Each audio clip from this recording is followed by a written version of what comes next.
novos casos foram confirmados aqui no estado. 5 casos, os novos casos foram 5 aqui de Aracaju. Vamos aqui para a janela da informação chamar Lucas Moura, que está lá na sede da Prefeitura de Aracaju, vai atualizar as informações para a gente. Lucas, com você. É isso, Ricardo. De fato, 5 novos casos registrados aqui em Aracaju. A reunião que eu disse na abertura aqui exatamente do balanço geral que estava acontecendo, ela já chegou ao fim e a Prefeitura vai adotar sim novas medidas que dizem exatamente respeito ao funcionamento dos próprios serviços prestados pela Prefeitura, que são considerados não essenciais e inclusive existe aí a expectativa da doação de cestas básicas para os alunos da rede municipal de ensino a partir do dia 30 exatamente deste mês, na próxima segunda-feira, né? Isso, no dia 30. Mas nós estamos aqui com a secretária exatamente municipal de saúde, a secretária do município aqui de Aracaju de saúde, vai conversar conosco a partir de agora, a Vanesca Barbosa. E secretária, eu queria antes que a senhora comentasse esses 5 novos casos que foram registrados aqui. Aracaju chega a 12 casos, mas todos eles são casos que nós podemos considerar rastreáveis. Dá para saber de onde é que veio justamente essa infecção e a contaminação pelo coronavírus. Boa tarde. Boa tarde, Ricardo. Isso mesmo. Nós tivemos, dos casos que estavam suspeitos, aguardando o resultado, nós tivemos a confirmação de mais 5 casos. É um paciente de 78 anos que teve contato com um filho que chegou dos Estados Unidos, um paciente de 20 anos que mora em São Paulo e que veio aqui visitar os pais e teve contato com uma pessoa que foi confirmada em São Paulo, uma paciente de 61 anos que teve contato com a filha, que foi o primeiro caso positivo aqui, que tinha vindo da Espanha, uma paciente de 53 anos que teve contato também com o filho, que mora em São Paulo, que também veio para cá e está positivo, e uma paciente que veio da Inglaterra também. Então foram casos em que nós temos condições de fazer o rastreamento. Nós temos aí o caso de um senhor de 78 anos e de uma senhora com 61. Ambos estão enquadrados no chamado grupo de risco, né? Pessoas que estariam aí suscetíveis a efeitos mais graves pela contaminação, pela infecção com o coronavírus. Qual a situação clínica desses 2 pacientes? A senhora de 61 anos, ela está na UTI por uma questão de cautela, mas ela está bem, ela está respirando tranquilamente, só com oxigênio local. Mas o senhor de 78 anos, ele necessitou de um tratamento, uma intervenção maior, até mesmo pela idade, ele está na UTI. Estamos aguardando e acompanhando o caso dele. Secretária, e em relação aos outros? Porque nós temos 12 casos em Aracaju. Tudo bem, desses 5 nós temos 2 pessoas que estão em internação. Mas em relação aos outros 7, a senhora tem informações acerca do estado clínico? Nós, por exemplo, na semana passada trouxemos a informação de que uma pessoa tinha sido internada, foi quase no horário em que nós estávamos abrindo o balanço geral. Qual a situação dessas outras 7 pessoas que já estavam com o caso confirmado? Uma dessas pessoas, né, ela continua internada, continua na UTI, continua entubada. E os demais pacientes, eles continuam bem, eles estão sendo monitorados pela secretaria, diariamente a gente fala com eles para saber como é que eles estão, e eles estão com um quadro mais leve, um quadro mais simples, sem maiores intervenções. Para a gente fechar o número, então nós temos 3 pessoas internadas e outras 9 que estão em sua residência em chamada quarentena residencial. Seria Isso. Nós temos 3 pessoas internadas e temos 9 pessoas em isolamento domiciliar. Então essas pessoas, nós estamos monitorando diariamente, entrando em contato com eles e acompanhando, porque eles precisam ficar no isolamento domiciliar aí de cerca de 14 dias. E em relação aos casos suspeitos, como é que nós estamos em termos de números? Nós tínhamos 14 casos suspeitos, confirmamos esses 5, mas isso é uma coisa muito dinâmica. Então, outros casos começam a aparecer, pessoas começam a ir aos hospitais com queixas de síndromes gripais, e aquelas em que haja, né, uma suspeita que possa ser uma transmissão por coronavírus, é feito a coleta da secreção encaminhada para o LACEN. Então, isso é uma coisa muito dinâmica, era 14, agora já pode ter mais, e a gente vai acompanhando se esses casos serão descartados ou serão confirmados. Eu queria saber o seguinte, secretária, agora mudando um pouco de assunto, mas ainda dentro desse contexto, falando sobre a vacinação que os idosos estão recebendo nesse período justamente de vacinação para a influenza, para a gripe comum, como todos os nossos telespectadores conhecem. Existe uma estratégia, porque nós recebemos inclusive algumas informações na nossa redação, que em alguns postos continua acontecendo a acumulação, na verdade a aglomeração de pessoas idosas na hora da vacinação. A partir de amanhã ou das próximas horas, vocês vão adotar alguma estratégia para que essa aglomeração seja reduzida ainda mais? Sim, apesar de nós termos falado muito na imprensa de que não precisava haver aglomeração, que a vacina ela vai continuar até o final do mês, que a antecipação foi uma forma de dar mais um dia para que as pessoas que trabalham consigam ir se vacinar, mas a gente tem visto isso, né? Esses últimos 2 dias a gente tem visto uma grande aglomeração de pessoas idosas nas unidades. Então, pensando na saúde deles, nós estamos já montando algumas estratégias para vacinarmos fora das unidades. A gente precisa ter uma logística por conta da vacina, por conta do nosso clima, que é um clima, é calor, e a gente tem que ter o máximo de cuidado para que essa vacina não seja inativada. E, além do que, também estamos aguardando que chegue mais vacinas, porque sábado, segunda e terça-feira foi um grande volume de pessoas e as vacinas elas já estão acabando, mas não precisa ninguém ficar preocupado, porque já vai haver uma reposição por parte do Estado. Então, o Ministério da Saúde ele vai mandando em lotes para os estados e os estados encaminham para os municípios. Então, nós estamos montando estratégia para os próximos dias, de maneira que a gente consiga tirar essas pessoas de dentro das unidades e vacinar fora, nas praças, fazer visitas itinerantes, vacinar em algumas instituições, para tentar diminuir o número de aglomerações. Já existe um estudo percentual de quantas pessoas foram vacinadas? Até ontem nós tínhamos cerca de 33% de idosos já vacinados, do grupo, né, da meta, um terço aproximadamente, isso só no sábado e na segunda-feira, e cerca de 10% de profissionais de saúde. Ok, secretária, só para a gente entender e fechar essa questão sobre os casos suspeitos, hoje para uma pessoa ser considerada suspeita, ser colocada justamente nesse grupo que precisa fazer o exame, o que é que ela precisa apresentar, qual é a situação? Segue ainda aquela regra de ter vindo de uma área com transmissão sustentada? Qual é a regra hoje para uma pessoa ser considerada suspeita? O Estado já lançou uma nota em que somente serão feitos exames para aqueles casos considerados graves, pacientes que precisam ficar internados, que têm um quadro de síndrome respiratória aguda grave, ou profissionais da área de saúde, que nós estamos aguardando que o Ministério da Saúde encaminhe esses kits, que são kits de testes rápidos, que saem em 15 minutos, para que a gente faça uma triagem dos profissionais e, com isso, aqueles profissionais que estão gripados, com sintomas respiratórios, e a gente possa saber se ele tem um quadro de coronavírus ou um quadro mais simples, gripal, e ele possa, com isso, retornar, né, à frente de trabalho, para que a gente não tenha uma baixa muito grande de profissionais na frente de trabalho. Então, seriam basicamente essas pessoas. Mesmo assim, ainda estão sendo feitos, né, quando chegam aos hospitais, ainda estão sendo feitos aqueles pacientes que chegam com história de que tiveram contato com pacientes que são confirmados ou que vieram de viagens do exterior.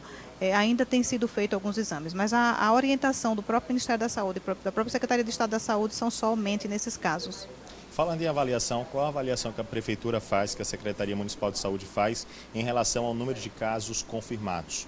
12 casos é um número alto dado a nossa população? É um número dentro do esperado? Qual é a avaliação que vocês fazem? Dentro da curva geométrica, né, que a gente espera que aconteça, ele é um número esperado, né? O que a gente precisa fazer, o que a gente vem fazendo é tomando medidas mais drásticas, mais duras, para que a população realmente não saia de casa, fique em casa, para que a gente diminua esse período de contaminação, né? Se nós tivermos muitas pessoas doentes em pouco espaço de tempo, a gente vai ter uma sobrecarga no serviço público, no serviço privado, e aí algumas pessoas poderão não ter, né, sua assistência devida, poderão não ter acesso a leitos de hospital. É isso que a gente vem tentando alargar mais essa curva. Então, a gente novamente continua informando a população que não saia de casa, que fique em casa. Quem chegar de fora, esteja gripado, comunique à secretaria para que a gente possa dar orientação, pedir que realmente fique em casa, proteja as pessoas mais idosas, não tenham contato com as pessoas mais idosas, porque as crianças, principalmente, que são assintomáticas, elas transmitem para os idosos. Então, tem todos esses cuidados. As medidas, o impacto das medidas são vistas 15 dias na frente. Então, a gente ainda não conseguiu chegar no período em que a gente consiga medir os impactos que a Prefeitura vem tomando. Mas a gente precisa realmente que a população tenha essa consciência. A gente tem visto aí, com todas essas medidas de enfrentamento, a população ainda está na rua. Então, a população precisa entender que ela tem que ficar em casa. Ok, secretária, muito obrigado. É isso, Ricardo, eu volto com você aí no estúdio. Daqui a pouco nós teremos uma entrevista aqui com o prefeito, iremos conversar com ele falando sobre essas novas medidas e fazendo também a avaliação dele enquanto gestor maior, digamos assim, aqui da capital aracajuana. Volto com você. Eu também vou querer saber sobre a reportagem que você fez hoje lá no aeroporto de Aracaju, como está sendo feito lá a triagem das pessoas que estão chegando aqui na capital sergipana de outros lugares. Muita gente participando aquse pelo portal a8se.com, falando do interior, das cidades sergipanas, que as pessoas ainda estão indo para a praça para conversar, principalmente os idosos, muitos idosos saindo. Por favor, essa recomendação que foi feita aqui para ficar em casa em Aracaju também serve aí para a sua cidade. Tá? Serve para você. Evite sair neste período. Evite sair. É só um pouco de tempo. Olha, vou voltar com o Lucas Moura na Janela da Informação. Ele vai entrevistar agora o prefeito de Aracaju. Aproveita também e fala sobre as recomendações, o que está sendo feito, as orientações lá no aeroporto de Aracaju. Com você, Lucas Moura. É isso, Ricardo. Já está conosco aqui o prefeito Edivaldo Nogueira, vai conversar com a gente a partir de agora. Como eu disse no início, novas medidas foram apresentadas ontem e já temos mais novas medidas hoje, né? Isso, prefeito, quais são essas novas medidas? Boa tarde. Boa tarde, Ricardo. Boa tarde, telespectadores da Atalaia. Nós tomamos novas medidas em dois aspectos. Primeiro, é para ainda aumentar mais as medidas restritivas. Nós temos que restringir o mais que a gente puder a circulação de pessoas, a aglomeração, porque é dessa maneira que nós vamos evitar a propagação rápida do coronavírus. O coronavírus vai se propagar, mas a nossa ideia é de que ele se propague mais lentamente para não causar um impacto muito grande no sistema de saúde que não terá condições de atender a demanda caso tenha um número muito grande de pessoas precisando de UTIs, de hospital. Isso vai dificultar a ação do município, do estado e do país. Então, nesse sentido, restrição, ficar em casa, é o grande conselho e é a grande vontade e o grande trabalho da Prefeitura de Aracaju. É tanto que hoje nós já tomamos uma medida, agora dessa vez decorrente à própria Prefeitura de Aracaju. É que nós estamos restringindo o horário de funcionamento da Prefeitura das 7 às 13 horas, das secretarias não essenciais. Aquelas secretarias que não forem essenciais, será restringido o trabalho, ou seja, de 7 às 13, para evitar que haja um segundo turno e as pessoas tenham que se movimentar. E, ao mesmo tempo, autorizamos aos secretários municipais de acordo com as suas realidades, poderem fazer rodízio de servidores, fazer esse trabalho que é necessário para diminuir a circulação de pessoas, tanto na cidade como nas repartições públicas. Então, afora as secretarias essenciais e aquelas que atendam ao público, nós estamos restringindo. E mesmo aquelas que estão atendendo ao público, diminuir o máximo que puder a presença de pessoas no serviço público na Prefeitura de Aracaju. As essenciais vão continuar trabalhando e a gente precisa trabalhar, porque a Prefeitura é quem está no dia a dia das pessoas. A Prefeitura é quem responde imediatamente à necessidade da sociedade. Então, a gente também tem um grande número de secretarias que vão continuar trabalhando, porque exige de nós uma resposta imediata. E a segunda medida, Ricardo, é que nós, para resolvermos o problema, nós suspendemos as aulas no município de Aracaju, nas escolas públicas municipais. E um dos aspectos importantes da nossa escola é a merenda escolar, porque muitos dos nossos alunos vão para a escola e tem na escola um suplemento alimentar muito importante para a sua sobrevivência, para a sobrevivência da família, inclusive a economia dos pais.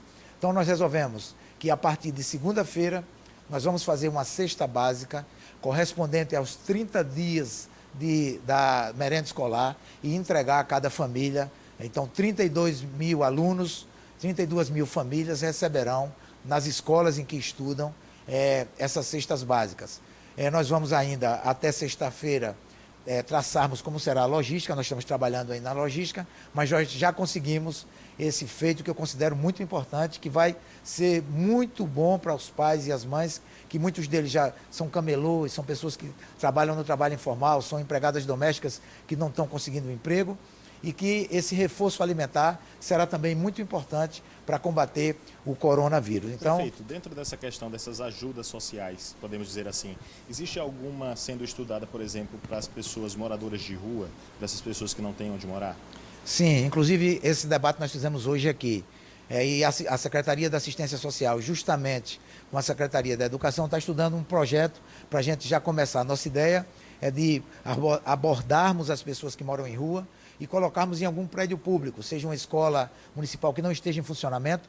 Nós não vamos poder colocar em escolas municipais que estão funcionando, porque nós vamos distribuir a merenda escolar nesses lugares, né? Então, a cada um dia no mês, nós vamos distribuir essa merenda escolar. Mas nós estamos buscando espaços para que a gente possa retirar os moradores de rua e colocá-los numa situação de dignidade, onde eles possam ter alimentação, eles possam tomar banho e eles possam efetivamente ter acesso à própria vigilância sanitária, no sentido da Prefeitura acompanhar o estado de saúde de cada um deles. Teve início hoje também, prefeito, as ações no aeroporto, né? As pessoas que estão desembarcando na capital já estão passando por um processo de triagem, até de cadastro, é isso? É isso mesmo, né? Uma iniciativa da Prefeitura de Aracaju, em que pese não ser uma prerrogativa da Prefeitura, mas nós tomamos essa iniciativa e tomamos essa atitude, ainda em contradição com a Anvisa e com o governo e com os aeroportos, que os aeroportos não estão fazendo isso, mas nós resolvemos aqui em Aracaju fazer, porque todos os nossos casos, né, que estão aparecendo, os casos confirmados, são todos eles decorrentes de pessoas que vieram de fora. Claro que nós já temos a circulação comunitária do vírus aqui em Aracaju, mas todos os nossos casos ainda, né, são casos de importados. Os nossos telespectadores, prefeito, numa situação como essa, se preocupam justamente com a situação de como é que vai ficar a casa deles, como é que vai ficar a situação diante da crise. O que nós queremos saber é o seguinte: diante de todo esse processo, os servidores terão seus salários pagos? Há algum risco de não pagamento aos servidores? Não, nós estamos discutindo e até o final dessa semana a gente vai anunciar a questão do pagamento dos servidores públicos. Está discutindo e vai anunciar por Vamos anunciar o mais rápido que pudermos como ficará o salário dos servidores públicos. Ok, Ricardo, eu volto com você. Algum questionamento mais que tiver ao prefeito, ele está aqui à nossa disposição. Muito obrigado, Lucas Moura. Obrigado ao prefeito Edivaldo Nogueira pelas medidas anunciadas, inclusive durante a semana passada e durante esta semana. Obrigado, Lucas. Obrigado, prefeito.